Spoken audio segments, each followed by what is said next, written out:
Tapos na pala doon. Isa na lang pala yun. Mga kahito, magandang gabi. Ito yung pakain natin ngayon sa ating fingerlings yan. Nilabon ko yan, ha. Ayun yung natanggal mo.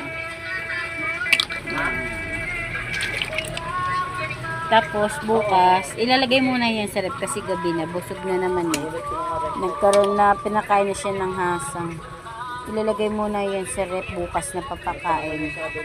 Iga-grind na lang para ano, para isang lumod ng lumod. Pero yung maliliit, pwede na yung lumodin nung ano. Kasama ito. Hindi yung rin. Kaya lang, mapipili ba yun pagka anong lagay? Busog na naman ang ating mga hito. Update ulit.